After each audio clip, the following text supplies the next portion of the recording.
Being a leader is really important, how you navigate through that, with personality types and things that are happening in people's personal lives too. And so trying to find that healthy balance where it's about helping them grow and be the best version of themselves.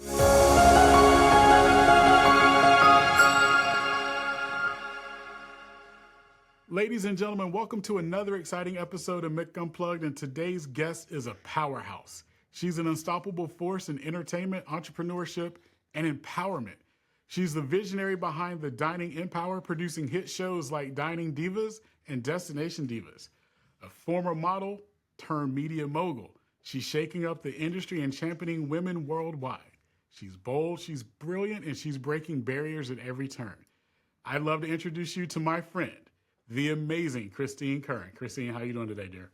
Well, that was quite the intro. I'm doing fabulous. Thank you. Let's get it. Florida's finest.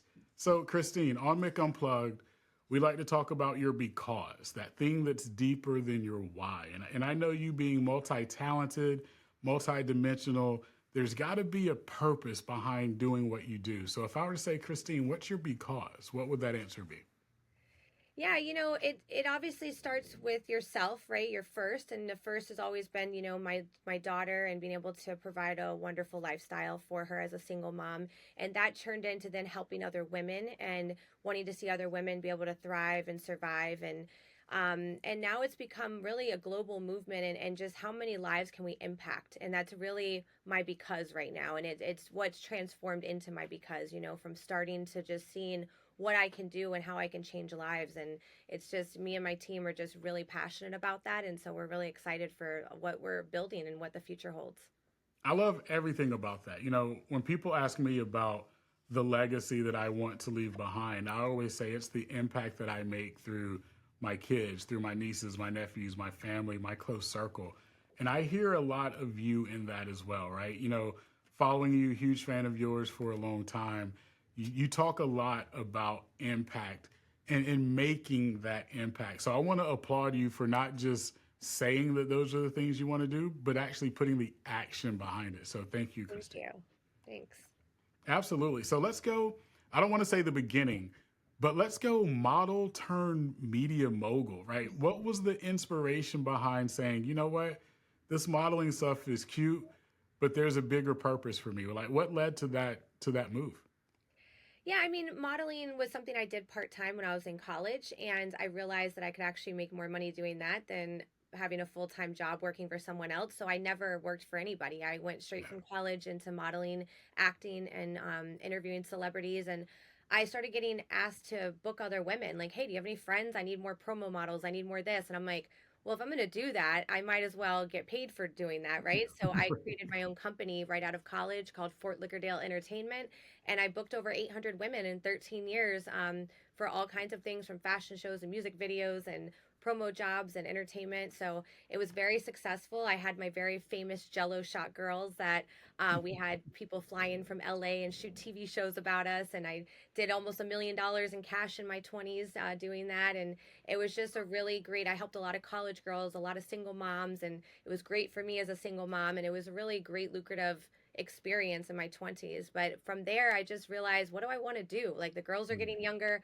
I'm getting older. I don't want to book models forever. And, I don't want to model myself forever. So I was like, I really like production. I like storytelling. I like to be able to just kind of get into an audience's mind and head and be able to like inspire them or, persuade them for something. And so it was really about storytelling for brands, and inspirational storytelling was what I really was passionate about. Amazing. Amazing. And I know that you do a lot, right, to empower women. And speaking of the Women's Empowerment Token, right? So WEMP. Talk to us about that. Like, where did that come from? How has that evolved, and what are some of the cool things you're doing in that realm? So the Women Empowerment Token was started during COVID when all the restaurants were shut down. I couldn't film Dining Divas, and everyone was jumping into all these different things, PPE, crypto, just all the Yeah. entrepreneurs were trying to figure out what's next, right? And so we jumped into that, and I created the token with my partner, Jared Knowles. The token did really, really well, like did 1,800%. It was a wild experience, but like all people jumping into crypto, we didn't know a lot about it. So we've Mm. learned a lot of lessons throughout that. We're actually working on a revamp of that to partner up with our Diva network, which is on blockchain. So that is very it's in pause mode right now. We're on building on the sidelines for that right now, but I will definitely circle back with you on what we plan on doing with that here in the near future, because it's an exciting project, and it's something I think we were a little early to, you Yeah. know, but we're definitely going to be revamping that and bringing it back. So stay Okay. tuned. I like it. So you hinted just a bit ago, I teased it in the opener, the dining divas and the dining empire, right? So it's been described as like diners, drive-ins, and dives meet Sex in the City, right? So for those that don't know about it yet, one, amazing. The entire empire is wild and cool and so informative. But how'd you come up with that unique just blend of show style, show format? Yeah, I mean, I was tired of watching women fight on TV. So I wanted to create a show that brought women together.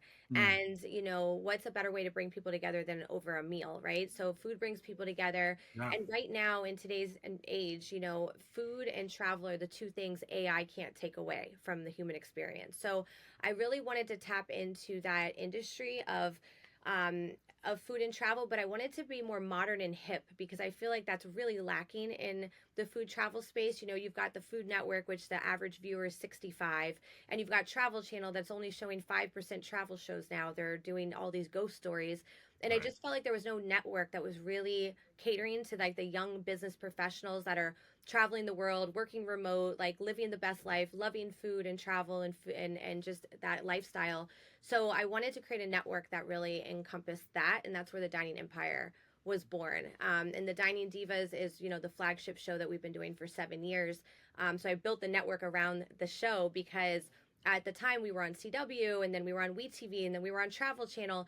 But working with these networks, they were not easy to work with, and I Mm. felt like there was just a lack of support from the network. So I was like, I'm going to build my own network. So that's what we've done. And now we just got a partnership with Fubu, the For Us By Us network. And that's really just, you know, we're catapulting. We're actually on set right now with one of the new shows, The Decor Diva with Perla Lichi. She's been traveling the world for 40 years, working with sultans and in Dubai and doing all kinds of amazing projects. So when you say interior design on a whole nother level, this is Perla. So I'm really Mm. excited about that show. We've got the Wine Divas, we've got Dining Dudes coming, we have the Lahama TV Boys in Miami. These guys are like very awesome urban chef and a production guy that are just awesome foodies running around Miami with some of the coolest people. So we're really bringing that hip, um, modern food travel type of style. So do we have room on the network for podcasters that can grill, smoke meat, and drink bourbon? Because if so, please Ooh, that sounds like sign a me up. fun show. We're gonna have to Right? explore that together. I am down. I think the people actually want that. You know, my alter ego is called Smoke Aesthetic Jones. I'll smoke anything on the smoker. Just throwing it out there. Oh, snap. Well, then we might have to create a new show for that. Let's go. Let's go. I got some friends that like to do it as well too. So, you know, I love, again, been a huge follower of the Dining Divas for a while, and I just love the authenticity of it, right? Because you're right, like the everyday person that's working 8 to 5:30, 8 to 6, and then coming home, and it's like, where's that escape? To me, this gives so much cool things because on the show, you're talking about everyday life. You're talking about challenges that people are going through. And it makes it so relatable and it doesn't feel like, again, nothing against any shows, right? Like one of my best friends is Robert Irvine, who has, I think, one of the best shows in Restaurant Impossible. That's coming back, by the way. But unlike other shows, it's like it's not competition driven. It doesn't seem like, oh my God, there's a frantic countdown and we got to do this. It's like, no, let's cook and chat, right? Love that. Yeah, the stress of the shows, it's definitely a more positive impact, you know, and inspiration. focus because we have all these great people that come join us. And Irvine was on our show once, Yeah. also. But all these great people that come on that are founders, CEOs, and it's like you learn from them over a meal, and so you get their authentic Yeah. self because a lot of times when you're doing business interviews or with a microphone or it's a different type of energy versus when you get them sitting and they're relaxed, they're having a glass of wine and they're dining with you, and then they forget the cameras are there, and then you really get Mm. their authentic self on camera. So it's really nice, and it's really making people comfortable to talk authentically too. Absolutely. So, question I've always wanted to ask you since I'm here live with you: can Christine cook? uh, I think I can cook, but that's there's always a beg to differ on that, right? My daughter Okay. might say otherwise, but my listen, that's why my boyfriend he cooks, so I'm like I don't have to cook. I get fed at work, I get fed at home, I get fed everywhere. So I like to dine. I like to be. I feel like I work so hard that cooking is it's a workload for me. Where some people enjoy it and it's therapeutic. For me, I really like the dining experience. No, absolutely, absolutely. So, you know, one of the things that I love are the Christine Curran Chronicles, right? Yeah, because I would say you never know what you're going to get, but you know what you're going to get, right? You're going to get authentic Christine Curran every time, right? Right? But one of your recent ones hit on a topic that I love, and he talked about accountability and why accountability is so important. So, for those that didn't hear that chronicle, that didn't get that deep dive, I'd love for you to share a little bit about accountability from a personal growth standpoint and then also from a leadership standpoint, because you are a brilliant leader as well. Oh, well, I super appreciate that. Leadership is challenging in some ways because, well, especially for me, because I am the CEO of the company, but I am the youngest person. I mean, I only have like maybe a few people that are younger than me in Yeah, my company. So majority of people are 10, 20 years my senior. And, so being a leader is really important how you navigate through that with personality types and, things that are happening in people's personal lives too. And so trying to find that healthy balance of how to be a leader versus a boss. I was a boss in my first company when I booked all the models. I had all these young women working for me, and it was just like, this is what you do, da da da da. Versus leadership now, where it's about helping them, grow and be the best version of themselves without my guidance, more of just me supporting them.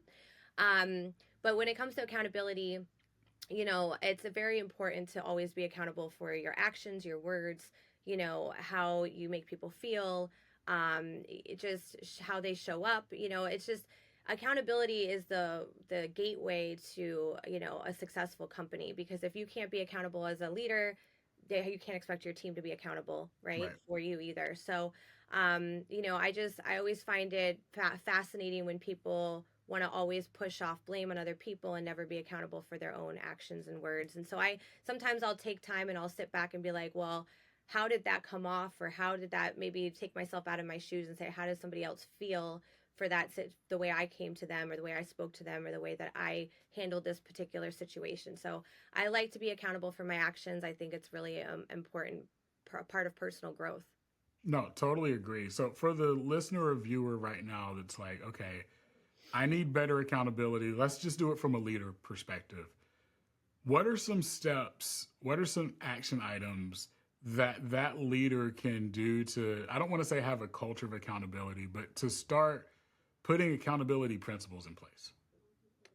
Well, I have my Monday calls with my corporate team, and, always just being very transparent with things, on where I'm coming from, maybe how I'm feeling about a certain situation. Like, just those kind of things help with accountability because then they can be more understanding of maybe where your stress levels are at or why you're very focused on something and maybe not as personable that day. Like, instead of like, oh, how's your mom doing? And I'm like, hey, listen, I really need da. And so when they're understanding where you're at that week, then it makes for an easier transition for just the flow of energy, so everybody's kind of on the same page and they're like, okay, I understand where my leader's at this week, so we can all be accountable for what does she need support in, because I can tell maybe she's a little stressed this week or maybe she feels like a lot of pressure. What can I do to help relieve some of that? And so it's really about being transparent with each other and just being really open, because that really Mm. helps lead into the right final result. I love that. I love that so much. And so for you, with all the different hats that you wear, right? How do you juggle your balance and your personal mental health with all the things you got going on? That's a great question. No, I recently I just had an injury, and I think it does come a lot from stress. Before this new year started, I had a really good routines of what I was doing, taking my walks on the beach, doing my gratitudes in the morning. I listen to When I go to bed every night, I listen to frequency music, right? For if I need healing, if I'm not feeling well, I put on healing frequencies. If I need abundance or I need positive frequencies, whatever it is that I'm really suffering or needing at that time, right? I'll put on it. I go to sleep with that all through the night. So I have all these little things that I do, right? And I always go to the gym. I love to work out. Working out is so great for the mind. And Mhm. I just when this New Year started, it was so wild, chaotic, all positive, but just so much was happening that I all my schedule, all my things got messed up, and I feel like that's why my injury happened. Like I woke up one morning about 10 days ago and just had severe pain all the way down my arm, and I've had to go to the hospital, and I've done holistic doctors and shamans and like biohacking and all of these things, right? And I really do think it's from that. So I think that having a routine for your stress levels, and when you're a high performing CEO and you have a lot of people and a lot of energies around you, Mhm. controlling those energies through like meditation frequency, your gratitudes in the morning, praying, taking silent time for yourself throughout the day, getting out in nature and walking. I mean, so helpful, honestly. That's awesome. That's awesome. So, Christine, for the female entrepreneur, that's either, you know, multi-million dollar business, or for that person that's like, I want to get started. I heard Christine say earlier, she didn't want to work for anyone, so she kind of took control of her destiny.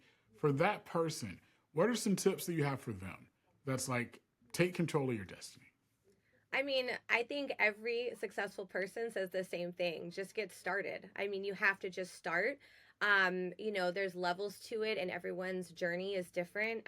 Some get started really fast and it just goes really positive, and some people it's a rocky up and down, and they fail 5 times before anything starts to take off for them. No matter what it is, if you are always working consistently every day, putting some type of effort towards an end goal, you will reach that goal. I don't know when. It could be 30 days, it could be 3 years, but you will reach that goal. And what I've learned, because all I've done is work for myself, and all of my things are entertainment projects that I come up with an idea, and then I actually have to go out and execute that idea and monetize that idea. And what I've learned for me personally is that sometimes these ideas come and I don't actually execute them for 2 to 3 years on Mm, average for the majority of these projects, because of the size of the projects and based on what I have workload, wise on my plate. So, I say just get started and work every day towards it, baby steps until you can get there. If you can go faster, if you have the finances and the resources to go faster, go faster. But I work 7 days a week. I don't feel like I work 7 days a week. I take a couple hours from my kid. I take a couple hours from my boyfriend. I'll go to lunch with my mom, but then I'm back to work. I wake up and I'm doing 2 or 3 hours of work, and then I'm taking a couple hours for something else and back to work. So, work as you feel, work when the creative flow is there for you, because that is very important. yeah. There's no schedule for an entrepreneur. It's like when you are really in the zone, you should definitely take advantage of that and put out that effort. I love it. So get started, right? That's Yeah. the big key. And then one of my pillars, I love get started. And then my second pillar is keep going, because you're going to get obstacles. If it were as easy as it was when you built that business plan or that business idea, everybody on this planet would be billionaires, right? Facts. Big But facts. you're going to get some challenges. You're going to have to make big decisions or bold decisions.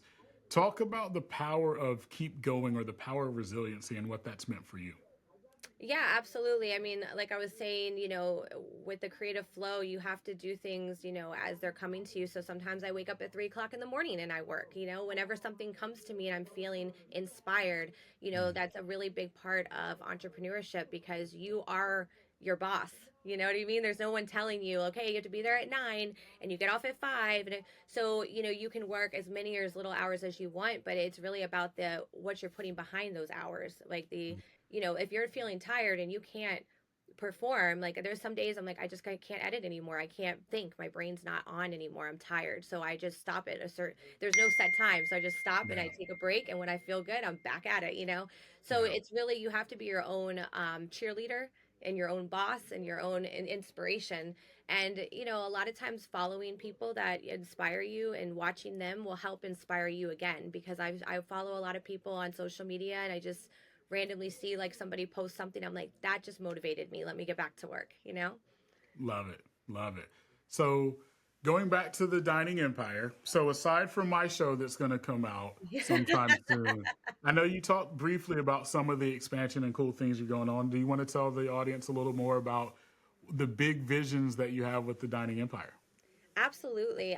We are just going a million miles an hour, and it's such an exciting time right now. So, we have the Dining Empire, which is our app, our network, and we have all these new shows under that. So, we have Dining Divas, Florida, New York, California, and Texas. We have 4 chapters. We also have the Destination Divas, which was our travel channel series last year, and now going full streaming this year. We're going to be on 15 streaming platforms, including Pluto, Tubi, Peacock, Google TV, Apple TV, and many, many more. For Us by Us network. And then we have all these new shows. We've got the diva, the decor diva with Perla Lici, which is so exciting. The wine diva. We have the America's Next Bikini Chef, which is going to be a competition show for women living a healthy lifestyle.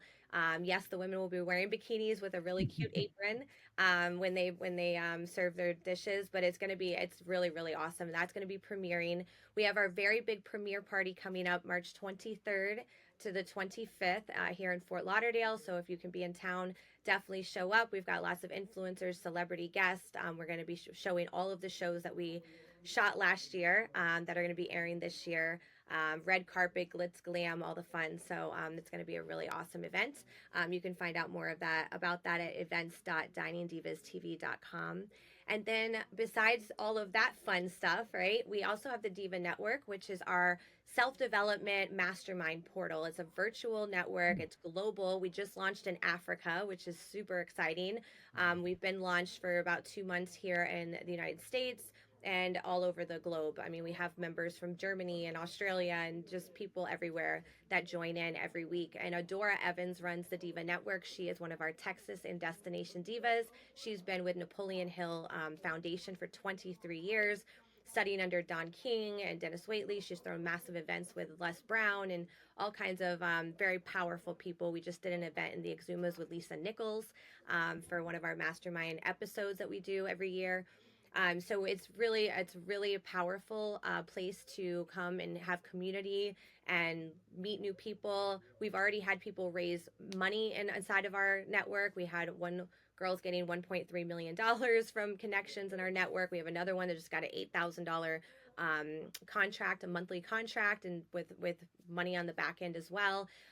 We've had somebody made $5,000 in just a few weeks just referring people into the Diva Network. So there's just so many opportunities if you're trying to expand your business. We have resources, we have community, we have high level people that come and speak, like Jeff Hoffman just spoke, the billionaire that founded Priceline. Like Yeah. these are people that you spend tens of thousands of dollars to get into a room with, and they're right there virtually with you for as low as $97 a month. You can be a member.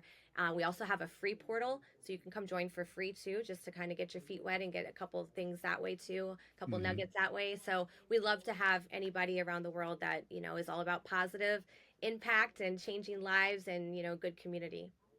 Amazing. Amazing. So we'll make sure that we have a link to that in the show notes and descriptions. Christine, where can people find and follow you? Christine Curran. You can find me anywhere on the internet. So, yeah, Curran, Christine Curran. Yeah, but would love to follow you back and just shoot me a little message that you heard me on Mick Unplugged, and I will follow you back. I love it. Christine, I know you're busy. I know you've got a lot going on. I just wanted to thank you for your time today. Always good when I can catch up with friends and ask them if they can cook when I know the answer. Well, it sounds like you're going to be cooking for me, is what I heard on the show, I'm on the right? grill and smoker. I'm on the grill and smoker 3 days a week. So you just and I have bourbon every day. So you just let me Sweet. know. Well, there I was got a a show camera I set wanted up. to do called Barbecue Boys. I'm just saying. Let's hey, you know how to get me. You know how to Yep. get me. I'm there. I love it. I'm there. Cool. Well, Awesome. Christine, thank you so much again. For all the listeners and viewers, remember your because is your superpower. Go unleash it. Thank you.